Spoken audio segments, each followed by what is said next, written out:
नमस्कार. गेल्या भागामध्ये आपण भेटलो होतो विकास गोखले सरांना, ज्यांनी जे आहेत योगतज्ञ, ज्यांनी योगशास्त्रावरती खूप जास्तीत जास्त प्रकाश टाकला आणि आपल्या प्रेक्षकांना खूप काहीशी माहिती दिली.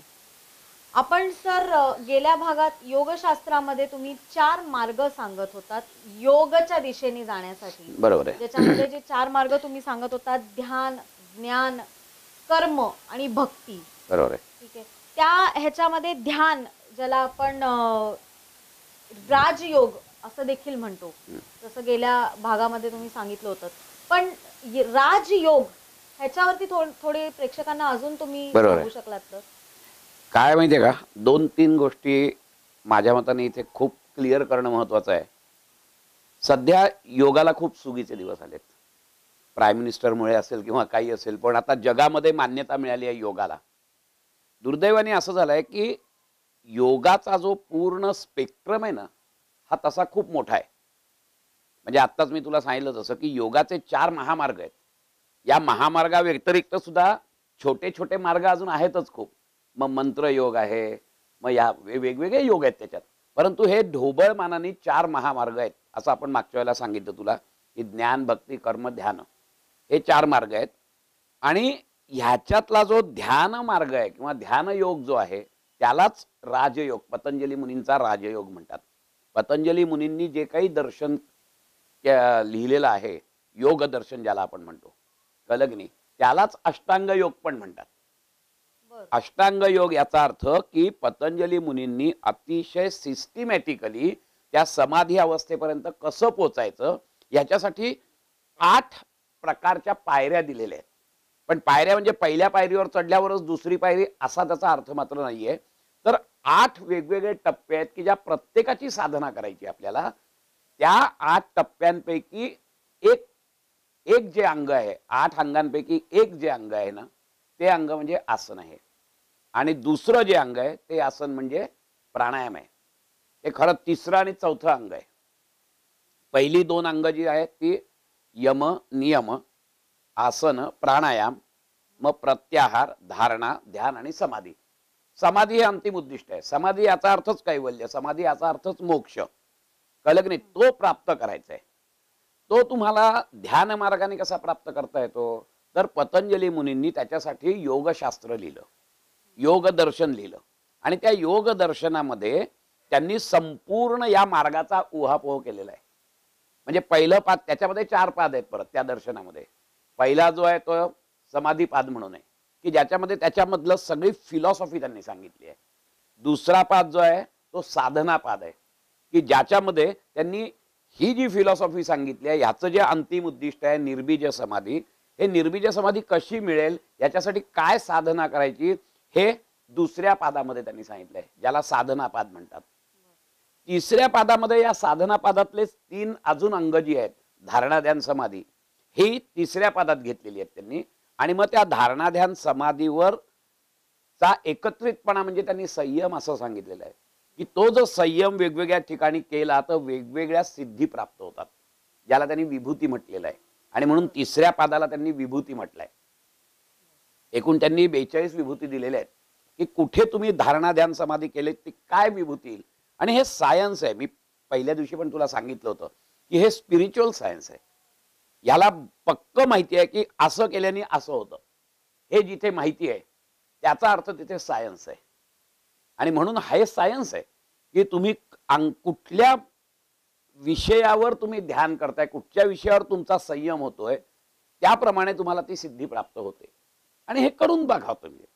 आपल्याला सिद्धी प्राप्त व्हायला तेवढा संयमच मिळत नाही, त्यामुळे तो प्रश्न प्रश्न येत नाही आपला. संयम म्हटलं हा, की आपण आपण संयम वेगळ्या अर्थाने म्हणतो. वेगळ्या योगशास्त्रामधला जो संयम आहे तो म्हणजे धारणा, ध्यान, समाधी जेव्हा एकत्रितपणे होते त्याला संयम म्हणतात. बरं. त्यामुळे आपण म्हणजे जो बोलीभाषेतला संयम हा, शब्द आहे, patience आपण हा, जे म्हणतो. तो जो संयम आहे तो संयम नाहीये इथे. कळलं की नाही? त्याला ती टेक्निकल तो शब्द आहे त्यांचा. योग दर्शनातला टेक्निकल शब्द आहे तो, की ज्याला संयम म्हणतात, की जे धारणा, ध्यान, समाधी एकत्रितपणे जेव्हा स्पॉन्टेनियस होतं त्यावेळेला तुम्हाला तो संयम साधला जातो, असं त्याचं म्हणणं आहे. आणि असा संयम जेव्हा तुम्ही विशिष्ट गोष्टींवर करता त्यावेळेला विशिष्ट तुम्हाला सिद्धी प्राप्त होतात. आणि म्हणून तिसरा जो पाद आहे तो पाद विभूतीपाद म्हणून आहे, की त्याच्यामध्ये सगळ्या विभूतींचं वर्णन केलेलं आहे, की कुठच्या कुठच्या सिद्धी येतात तुम्हाला याचं वर्णन केलेलं आहे. आणि मग चौथा पाद कैवल्यपाद आहे, की कैवल्याबद्दल सगळी माहिती आहे, की अंतिम ध्येय जे आहे त्याच्याबद्दल सगळी माहिती. असे ते 4 पाद आहेत. आपल्याला दुर्दैवाने जेव्हा योग म्हणतो त्यावेळेला आसन आणि प्राणायाम एवढंच दिसतं आपल्याला, बाकी काही दिसत नाही. परंतु आता तुझ्या लक्षात येईल की योग याचा अर्थ हे पहिले 4 हायवेज आहेत. त्याच्यातला एक हायवे तो म्हणजे अष्टांग योग आहे. त्या अष्टांग योगातली 2 अंग म्हणजे आसन प्राणायाम आहे. म्हणजे in the whole spectrum of yoga, this asana and pranayam has got a very limited this thing, but it is very important also. त्याचं कारण असं आहे की आसन प्राणायाम त्याच्या आधीचे यमनियम या चौघांना पहिले जे 4 आहेत अंग याला बहिरंग योग म्हणतात. आणि मग प्रत्याहार हा पूल आहे बहिरंग आणि अंतरंग योगाचा. आणि धारणा ध्यान समाधी याला अंतरंग योग म्हणतात. अंतिम उद्दिष्ट कुठे आहे? समाधी. पण समाधीपर्यंत जाण्यासाठी तुम्हाला या अंगांचा एकत्रित साधना केली पाहिजे. म्हणजे रोज तुम्हाला यमनियमांचं थोडं तरी पालन, संयम दाखवला पाहिजे तिथे. आणि म्हणून मी मगाशी काल म्हटलं जसं की संयमशील मन ज्यांचं आहे त्यांनी योग साधना ही करावी अष्टांग योगाची. कारण तिथे संयम लागतो. यमनियम पालन करण्यासाठी संयम लागतो. 5 यम आहेत आणि 5 नियम आहेत. अहिंसा, सत्य, अस्तेय, ब्रह्मचर्य, अपरिग्रह असे 5 यम आहेत. आता 5 यम हे साधायचे, तर मग आता आपण जर का हे साधायला गेलो म्हणजे तेही महाव्रताप्रमाणे, अनुव्रत पण नाही सांगितले त्यांनी. त्याचं महाव्रताप्रमाणे की काहीच नाही, मी हिंसा म्हणजे ऍब्सोल्यूट हिंसा करणार नाही. कळलं की नाही? ती अहिंसेचं महाव्रताने पालन होतं. शक्य आहे का आपल्याला? नाहीये शक्य. सत्य, काहीही झालं तरी मी सत्यच बोलून, आहे का शक्य? सांगा मला. कोणालाच शक्य नाही. बरोबर आहे की नाही? आत्ताच्या व्यावहारिक जीवनामध्ये जेव्हा संसारी माणूस राहत असतो त्यावेळेला त्याला हे शक्य होत नाही. मग असं जर एखादा माणूस म्हणाला, सत्य जसं तुम्ही म्हणालात, एक गोष्ट माझ्या लक्षात येते की तुम्ही म्हणताय की सत्य हे पण असं देखील म्हणतो आपण की किसी का भला करने के लिए अगर थोड़ा झूठ बोलना पड़े, बरोबर आहे ना? तो वो झूठ झूठ नहीं कहलाता. बिलकुल सही बात आहे. झूठ झूठ नाही कहलाता. हे कुठपर्यंत? हे तुम्ही जेव्हा व्यावहारिक दृष्टिकोनातून बघताय तेव्हा. हां. कळलं की नाही? हां. पण जेव्हा योगी सत्वाला तुम्ही जाता तिथे तुम्हाला जेव्हा बोलावं लागतं त्यावेळेला तुमच्या दृष्टीने याचं भलं त्याचं भलं असं नसतं. सगळे एकच असतात. त्यामुळे सत्य सत्यच असतं. आपण, कारण का की आपण या संसारात राहतोय, त्याचं भलं होईल. पण त्याचं भलं होईल हे बरोबर आहे, परंतु कोणाचं तरी काहीतरी नुकसान होत आहे हा महत्वाचा मुद्दा असतो. किंवा दुसरा महत्वाचा मुद्दा असा असतो की त्या स्टेजला पोचलेल्या माणसाला हे खालचं जस कसं आहे माहितीये का, की जेवढे तुम्ही वर जाल ना तेवढा तुमचा आवाका वाढत जातो. कळलं की नाही? तिथे गेल्यानंतर मात्र हे जे कंपॅरिझन आहे हे कंपॅरिझन नसतं. आणि म्हणून पतंजली मुनींनी सांगितलेलं नाहीये कुठे योगशास्त्रात. परंतु आपल्याला मग यमनियम जर का पूर्ण पाळायचे असतील आपल्याला कमीत कमी 8-10 जन्म लागतील. म्हणजे आसन प्राणायाम करायचंच नाही का? कारण त्यांनी पहिलं दिलंय यमनियम ना, तर यमनियम पाहायला 8-10 जन्म लागतील आपल्याला त्या पूर्ण महाव्रतापर्यंत पोचायला. तर महाव्रतापर्यंत नाही, मग माझं थोडस तरी मी संयम केला पाहिजे. माझ्या आता इथे संयम म्हणजे आपला व्यवहारातला संयम आहे, हे लक्षात घे. हा म्हणजे संयमालाही हा संयम इथे हे संयम हा असे 2 कारण भाग कसं, आहेत. कारण का माहितीये का की मी थोडा तरी संयम मी 100 काही काही वेळेला काही कारण नसताना खोटं बोलत असतो आपण. थोडा संयम केला की नाही मी नाही बोलणार खोटं, थोडस माझं नुकसान झालं तरी चालेल पण मी नाही बोलणार, एवढा संयम केला, तो अंगात मुरला की मग त्याच्या पुढचा टप्पा. आपण संयमावर बोलूया सर. अजून अनेक प्रश्न ह्याच्यातनं माझ्या मनामध्ये येत आहेत, पण तत्पूर्वी आपण एक छोटीशी विश्रांती घेऊयात आणि ह्या विषयावरती आपण पुढे बोलूयात. घेऊयात एक छोटीशी विश्रांती.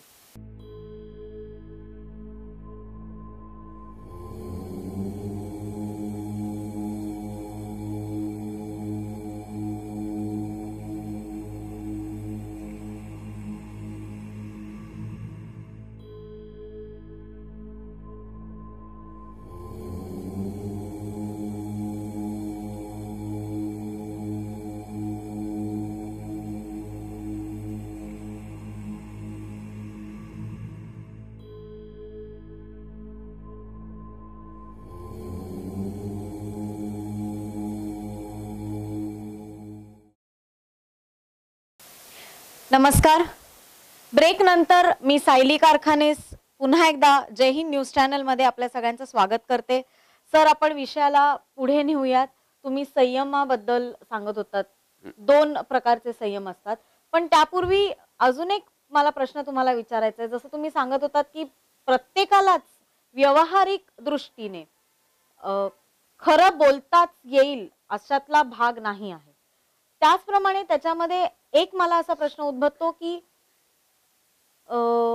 देर इज नथिंग गुड और bad, there is nothing wrong और right, it is all neutral. ह्याचा योगशी नक्की कसा काय संबंध आहे? कसं आहे माहितीये का की दोन गोष्टी आहेत. एक पहिले तू म्हणालीस तसं की या संसारात राहून आपल्याला काही ठराविक मर्यादा आहेत. बर. म्हणजे अपरिग्रह असं यमातला एक यम आहे. कळलं की नाही? अपरिग्रह म्हणजे साठवण काही करायची नाही. आता मी संसारी माणूस आहे, तर मी असं करून नाही चालणार आहे मला. म्हणून आमच्या इथे कसं असतं माहितीये का की 4 आश्रम सांगितले. त्यातला गृहस्थाश्रम मी धरलेला आहे. सगळे आश्रम महत्वाचे आहेत आमच्या दृष्टीने. कळलं की नाही? गृहस्थाश्रमी माणूस जर का ऋषी मुनींसारखा अपरिग्रह करायला लागला, अपरिग्रह याचा अर्थ साठवण करायची नाही काही, तर ते चालणार नाही. कारण की मला संसार आहे, मला बायको आहेत, मुलं आहेत, सगळं आहे. तर मला कुठेतरी काहीतरी परिग्रह करायलाच पाहिजे. बर. कळलं की नाही? आणि म्हणून पतंजली मुनींनी जे काही महाव्रत सांगितलेलं आहे, ते महाव्रत तुम्ही ठराविक हे गेल्यानंतर इथले सगळे पाश तोडल्यानंतर तुम्हाला ते अवलंबायचं आहे. बर. पण म्हणून मग काय स्वैराचाराने वागायचंय का? तर स्वैराचाराने नाही वागायचं. तर जेवढं काही मला संयम कळता येईल माझ्या याच्यावर, किंवा परिग्रह म्हणजे काय, आता म्हणजे याचा अर्थ काय, आता सगळे पॉलिटिशियन परिग्रही आहेत. किती परिग्रह करायचा? 1,00,000 कोटी, 50,000 कोटी, हे नाहीये. तुम्हाला किती लागतंय? म्हणजे अगदी खरं सांगायचं तर काम आणि अर्थ पुरुषार्थ आहेत आमच्या याच्यामध्ये. कळलं की नाही? तो केव्हा असतो काम पुरुषार्थ किंवा अर्थ पुरुषार्थ? अर्थ पुरुषार्थ केव्हा होतो? की खूप अर्थ कमवला म्हणजे तो पुरुषार्थ आहे का? तसं नाहीये. कळलं की नाही? तसं जर असतं ना तर सगळे पॉलिटिशियन हे पुरुषार्थातच जगले असते. त्यांचा पुरुषार्थ नाही म्हणतायत. प्रत्येकाच्या घरात 50-100 कोटी तर असेच निघतात. म्हणजे आपण म्हणतो की बाईचं वय आणि एक्झॅक्टली. पुरुषाचा पगार विचारू नये. विचारू नये कधी. कळलं की नाही? तर हा पुरुषार्थ नाही होत. तर पुरुषार्थ, अर्थ पुरुषार्थ केव्हा म्हणता येतो माहितीये का? हम्म. की मी या पृथ्वी तलावर जन्म घेतलाय, याचा अर्थ मला अन्न, वस्त्र, निवारा या 3 गोष्टींची नितांत गरज आहे. बरोबर. पण त्याच्याबरोबर अजून चौथी एक गोष्ट आहे की जी मी घेऊन आलोय, ती म्हणजे माझ्या अतृप्त इच्छा काही घेऊन आलोय. किंबहुना त्या डिझायर्स आहेत म्हणूनच मी जन्म घेतलाय. बर. माझ्या जर डिझायरच नसत्या तर मी जन्मच घेतला नसता. बर. त्या डिझायर पूर्ण व्हायल्यासाठी, त्या कामना पूर्ण होण्यासाठी मी जन्म घेतलाय. म्हणून तो माझा जो जीव आहे तो जीव खेचला गेलाय. कळलं की नाही? तो खेचला गेला म्हणून तर मला इथे कामना पूर्ण करायच्या आहेत, बर. इच्छा पूर्ण करायच्या आहेत. म्हणून या 3 गोष्टी आणि माझ्या इच्छा पूर्ण करण्यापुरता लागणारं अर्थार्जन हे मला करायचं आहे. इच्छापूर्तीवरती मी एक प्रश्न विचारते. तुम्ही आत्ताच सांगताय की कामना घेऊन, इच्छा घेऊन पुढचा जन्म मिळतो. समजा एखाद्या पुरुषाची किंवा बाईची अशी इच्छा असेल की बाबा, अरे देवा, पुढच्या जन्मी मला बाईचा नको, पुरुषाचा जन्म दे. बरोबर आहे ना? ते कितपत म्हणजे? ते कितपत म्हणजे तुमची इच्छा किती तीव्र आहे बर. याच्यावर अवलंबून आहे. बर. कधीतरी वैतागून नवरा बायकोचं भांडण झाल्यानंतर समजा बाई म्हणाली की बर. काही नको, मेला दळिद्री, हा जन्मच नको मला, बर. तर ते किती सिरियस आहे. आणि आतमधून कुठून तरी उर्मी येते, नाही मला पुरुष व्हायचंय, मला असं असं हे करायचंय. ही उर्मी वेगळी, आणि काहीतरी रागाच्या भरात बोलणं, ही उर्मी वेगळी. बर. कळलं की नाही? तुम्ही जाताना कुठच्या इच्छा घेऊन जाताय, हा खूप महत्वाचा मुद्दा असतो. की एखाद्या माणसाचं मरताना असं वाटतं, नाही संगीत मला नाही आलं यावेळेला, मी संगीतात खूप तज्ञ होणार आहे. माझीच इच्छा आहे खरं सांगायचं तर की संगीतात मला खूप खूप खूप नाव कमवायचं आहे संगीतात, ही तीव्र इच्छा आहे माझी. मी 100% मी तुला सांगतो, पुढच्या जन्मी मी कुठेतरी अशा जागीच मी जन्म घेणार आहे की जिथे संगीताला पोषक, या जन्मी पण आहे खरं आमच्या घरी पोषक वातावरण आहे, पण ते लग्नानंतर झालं, लग्नाच्या आधी नव्हतं. कळलं की नाही? त्यामुळे पण ती इच्छा राहून गेली, कारण बाकीच्या गोष्टी इतक्या झाल्या, त्यामुळे ती आतमध्ये ठेवली गेली ती इच्छा. पण ती उफाळून येते मधून मधून. ती इच्छा जेव्हा मी घेऊन जातो ना, तर मग अशा ठिकाणी जन्म घेतो मी. कारण बर ती जी तीव्र इच्छा असेल त्या तीव्र इच्छेला अनुरूप माझा जन्म होतो. त्या तीव्र इच्छेला अनुरूप मी माझे आई वडील निवडतो. त्या तीव्र बर इच्छेला अनुरूप त्या आई वडिलांची सांपत्तिक आणि सांस्कृतिक परिस्थिती असते. बर आमचा कर्मसिद्धांत हे सांगतो. कळलं की नाही? आणि म्हणून मी मगाशी आपण परत मूळ आपल्या प्रश्नाकडे येऊया की हो मग तो जो अर्थ आहे, तो अर्थ परिग्रहावर आपण बोलत होतो की तो जो अर्थ आहे तो पुरुषार्थ केव्हा होईल?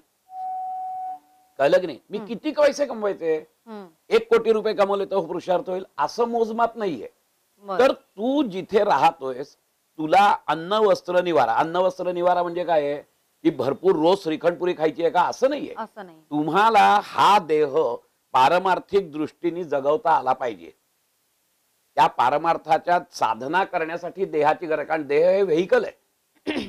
हे व्हेइकल चांगलं ठेवायचंय, त्याच्यासाठी जे काही लागतं ते अन्न घ्यायचंय तुम्हाला. बर वस्त्र, तुम्ही समाजात राहताय त्यामुळे तुम्हाला जेवढं तुमची इज्जत आणि अब्रू राखण्यासाठी म्हणून जे वस्त्र लागतात ती वस्त्र आहेत ती.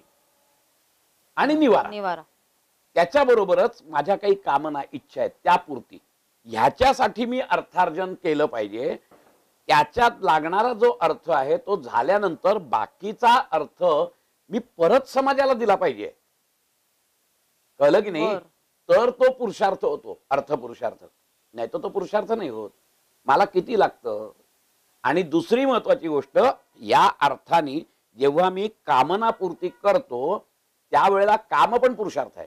बर काम पुरुषार्थ अशासाठीच आहे की कामना पूर्ण करण्यासाठीच मी जन्म घेतलाय. एक लक्षात घेतो, कामना पूर्ण करण्यासाठी जन्म घेतल्यामुळे साधारण अशी परिस्थिती आहे की ती कामना पूर्ण करणं हा पुरुषार्थ आहे. पण मग त्या कामनेतून मी लोभात जातोय का? कामातून मी लोभात गेलो तर तो पुरुषार्थ होत नाही. बर कसं असतं की एखादी गोष्टीची कामना पूर्ण केल्यानंतर मी काही क्षण शांत होतो, परंतु लगेच दुसऱ्या क्षणी परत तोच अट्टाहास मी धरतो की परत ती कामना पूर्ण कर, कारण त्या कामनेतून मला सुख मिळालेलं असतं. कळलं की नाही? आणि मग जेव्हा मी असं वारंवार करतो तेव्हा ती कामना लोभामध्ये रूपांतरित होते. तर कामना जर लोभात रूपांतरित झाली तर तो पुरुषार्थ नाहीये. तर कामना अशा खुबीनी करा की कामना पूर्तीनंतर त्याच्यातून वैराग्य निर्माण व्हायला पाहिजे. तो काम पुरुषार्थ आहे. आता कळलं तुला? पुरुषार्थ आहे तो. पुरुषार्थ आहे. लोक लोक अर्थ पुरुषार्थ आहे म्हणून मी 10 कोटी 100 कोटी 1000 कोटी 1 कोटी कोटी काही कमवू शकतात. तो पुरुषार्थ नाही, ती लस्ट आहे, ती विकृती आहे. विकृती. खरं सांगायचं तर ती विकृती आहे. कळलं की नाही? ते पुरुषार्थ मुळीच नाहीये. पुरुषार्थाला संयम लागतो, पुरुषार्थाला आत्मसंयम लागतो की नाही मला एवढं मिळालंय, मी सफिशियंट आहे. मला बाकीचं मी या समाजातूनच तो अर्थ घेतलाय ना, उरलेलं परत समाजाला करून टाका. तो अर्थ पुरुषार्थ आहे. कामनापूर्ती मी करणार आहे, कामनापूर्ती मला एवढं एवढं करायचं आहे ना, मी करणार आहे. ती केल्यानंतर त्याच्यातून माझा लोभात नाही जाता कामा, तर त्याच्यातून मला विरक्ती यायला पाहिजे की ठीक आहे मी केलं. समजा तुम्ही थोडासा अर्थ कमवलात, हे झालं की त्यातून विरक्ती यायला पाहिजे तुम्हाला. समजा क्या आहे पैसा हो, मला एवढं पुरत आहे. म्हणजे ज्याला आपण म्हणतो ना की अल्पसंतुष्टी असणं, तरच तो पुरुषार्थ होतो, नाही तर पुरुषार्थ होत नाही. आणि म्हणून अपरिग्रह जो आहे, हा अपरिग्रह पराकोटीला केव्हा जाईल? जेव्हा तुम्ही आध्यात्मिक मार्गावर खूप पुढे गेलेला असाल आणि कुठेतरी अडकताय, अजून कुठेतरी मन अडकताय, तिथे तो महाव्रताने त्याचं पालन करायचं असतं. सत्याचं तसंच आहे, हिंसेचं अहिंसेचं तसंच आहे. कळलं की नाही? की तुम्ही संसारात राहून, आणि म्हणून पतंजली मुनींनी सांगितलंय की ह्या 8ही अंगाचा एकत्रितपणे साधना करायची आहे. थोडी थोडी साधना करा. मग थोडस यम पाळा, थोडेसे नियम पाळा, आसनं करा, थोडीशी प्राणायाम थोडासा करा. का करा? हे 4 जे बहिरंग योग आहेत ना, या बहिरंग योगाचा मूळ उद्देशच मुळी हा आहे की त्याच्याने मन शांत होतं. साधं यमाचं पालन जरी तुम्ही थोडंसं केलं ना तरी मन शांत होतं. साधा गोष्ट सांगतो तुला, असत्य बोललीस तू, एक खोटं बोललीस तू, की तुझं मन किती चलबिचल असतं बघ. कारण की ते खोटं लपवण्यासाठी दुसरं खोटं, ते लपवण्यासाठी, and you start manipulating the things and your whole mind get engrossed into that manipulation. तुला शांती नाही लाभत. मन शांत जर असेल तर आतमधून आनंद निघतो. पण तुला तो आनंद मिळतच नाही. त्याचं कारण असं आहे की एक खोटं बोललं की दुसरं बोललं की तिसरं, ह्याच्यातच. म्हणून पतंजली मुनींनी सांगितलंय की मन जर शांत करायचं असेल तर यमानियमाचं जेवढं म्हणून पालन करता येईल तेवढं पालन करा. आसनांचं थोड्याशा आसनांनी, त्या आसनावर आपण बोलू लागेल तर नंतर, खूपच आहे तो मोठा विषय. आसनावरती आपण बोलू. कदाचित हा आपण पहिल्या भागातही प्रश्न घेतला असावा. मी पुन्हा एकदा तुम्हाला विचारू इच्छिते. कदाचित प्रेक्षकांच्या मनामध्ये हा प्रश्न असेल की जसं तुम्ही ध्यान, भक्ती, कर्म हे जे 4 मार्ग तुम्ही सांगताय, त्यांच्या मनामध्ये हा प्रश्न असेल की नक्की मी कुठला मार्ग निवडायचा. हा प्रश्न आपण घेऊया, पण त्या अगोदर आपण सर एक छोटासा ब्रेक घेऊया.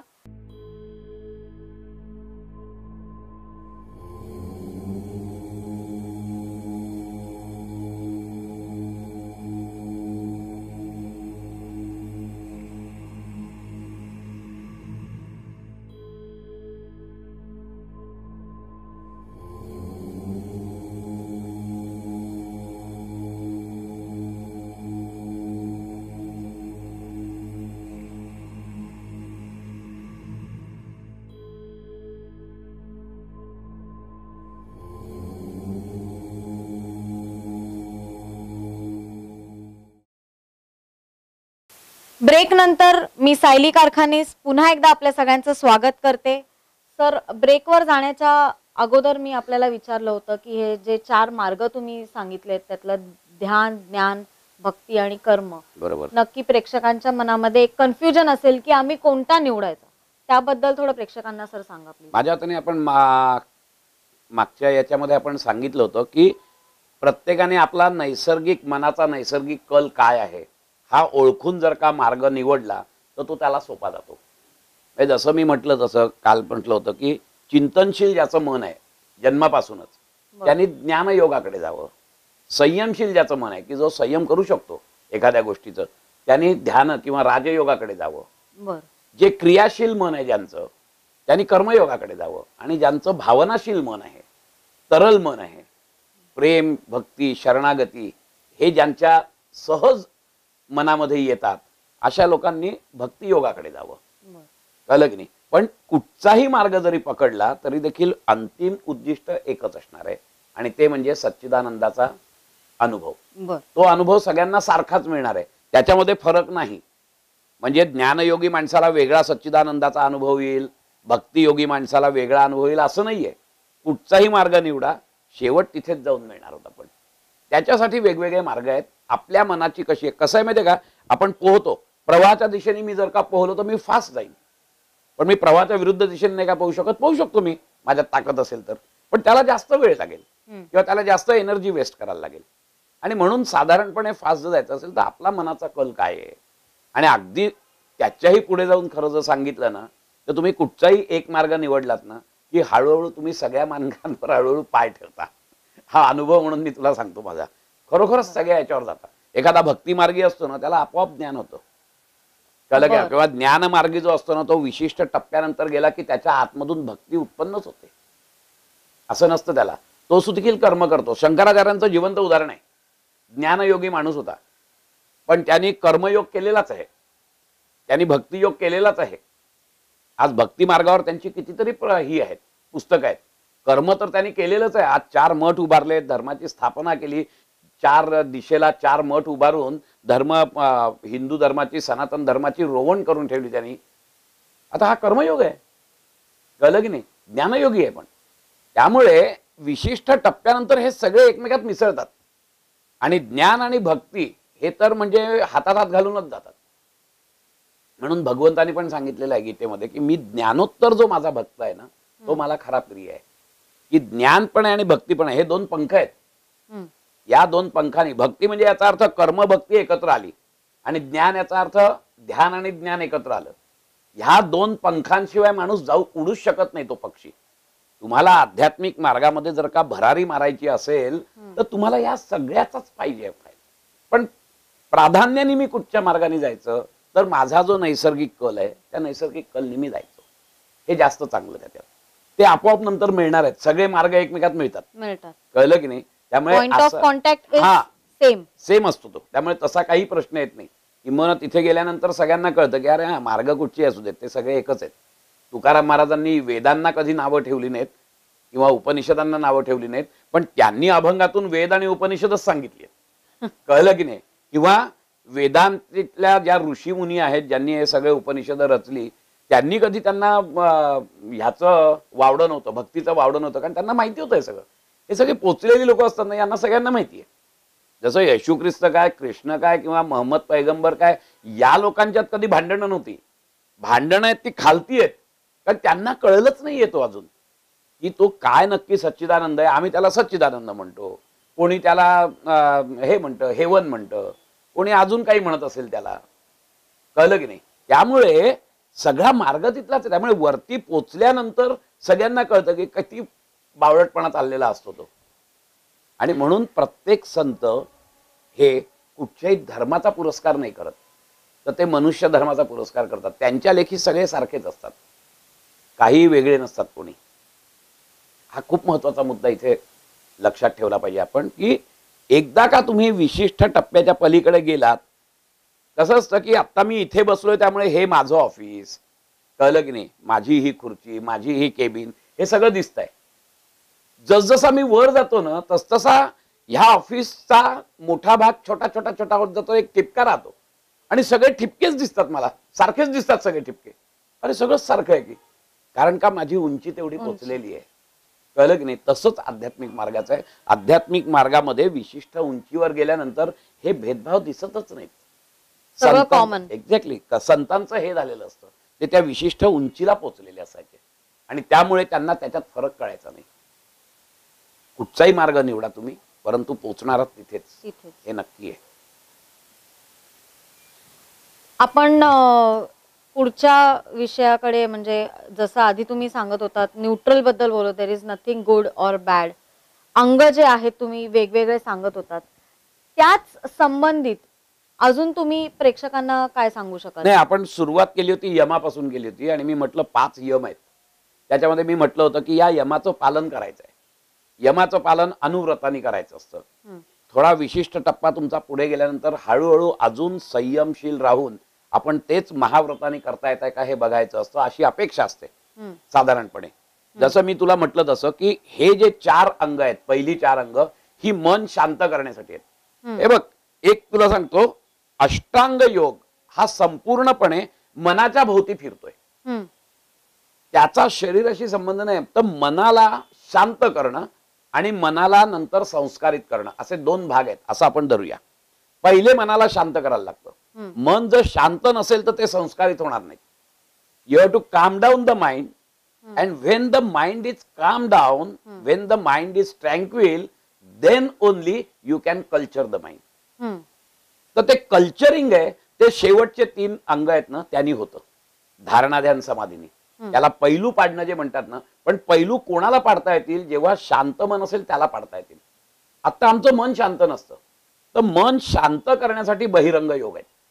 यम, नियम, आसन, प्राणायाम. मी मगाशी सांगितलं तसं, तू यम समजा 1 खोटं बोललीस, 2 खोटी बोललीस, त्याच्यानंतर ते लपवण्यासाठी 100 खोटी बोललीस. जेवढं तू खोटं बोलत जाशील तेवढं तुझं मन हे पूर्णपणे विचित्र अवस्थेने गुंतत राहील. ते शांत नसणार आहे, ते अशांत असणार आहे. शांत कोणाला अशांत हिंसा केली, आज चोर असतो, कळलं की नाही? अस्तेय आहे त्याला म्हणतात. अस्तेय हे एक नियम आहे. अहिंसा, सत्य, अस्तेय. चोर असतो, चोर चोरी करतो. कारण का? की त्याच्यामध्ये प्रचंड भावना उचंबळून येते की मला पैसे पाहिजेत म्हणून. पण तो चोर, त्याचं मन शांत असतं का? कारण त्याला चोरी केल्यानंतर 2-3 भीती सातत असतात. एक तर हे चोरलेलं धन मला कुठेतरी लपवायचं आहे, दुसरं मला पोलीस केव्हा पकडतील माहित नाही, त्यात ते लपवण्यासाठी तो खोटं बोलतो. म्हणजे एकामागून एक आणि कंटिन्युअस त्याचं जे मन आहे ते अशांत असतं. आणि म्हणून म्हणतात की बाबा नाही, चोरी नका करू. मी जर चोरीच नाही केली तर मला काहीच फरक नाही पडत ना, मला त्याच्यासाठी भीती वाटत नाही, काही वाटत. जसे हे षड्रिपू आत येतात तसं माझं मन अशांत होतं. पण मी काहीच जर केलं नाही, समजा मी खोटंच बोललो नाही, तर मला खोटं लपवण्याची गरजच नाही ना, मी खरंच बोलतोय, मला कोणाची भीती आहे? त्याच पद्धतीने मी जर का चोरीच केली नाही तर माझं मन शांतच राहणार आहे ना, अशांत होण्याचा प्रश्नच नाहीये. हे प्रत्येक, खरं सांगायचं की हे प्रत्येक जे अंग आहेत ना या प्रत्येक अंगावर 2-2 दिवस मी बोलू शकतो, परंतु आपल्याला प्रेक्षकांना थोडक्यात सगळं सांगायचं आहे. त्यामुळे मी फक्त हे यमाबद्दल एवढं बोललोय. खरं प्रत्येक यमावर मला बोलता येत आहे, पण आपल्याला एवढंच फक्त एक लक्षात ठेवायचं की यम जे आहेत ह्याचं पालन जेवढं जेवढं आम्ही करू तेवढं तेवढं आमचं मन शांत होणार आहे. आणि मन शांत होणं हे प्री-रेक्विजिट आहे मनाला पैलू पाडण्यासाठी. आपण विषयांवरती अजून बोलूयात. त्यासाठी आपण आत्ता सध्या इथेच थांबत आहोत. हा टॉपिक जसं आपण आधी पण म्हणालो की नेव्हर एंडिंग हे टॉपिक्स आहेत आणि अनेक अनेक प्रश्न ह्याच्यामध्ये येतच राहतील. पुढच्या भागात देखील आपण ह्याच विषयाच्या आधारित बरंच काही बोलणार आहोत. पण त्या अगोदर आपण इथेच आपला निरोप घेतोय. मी सायली कारखानेस. विकास सरांना आपण पुढच्या भागात पुन्हा एकदा भेटणार आहोत. तोपर्यंत जय हिंद. नमस्कार.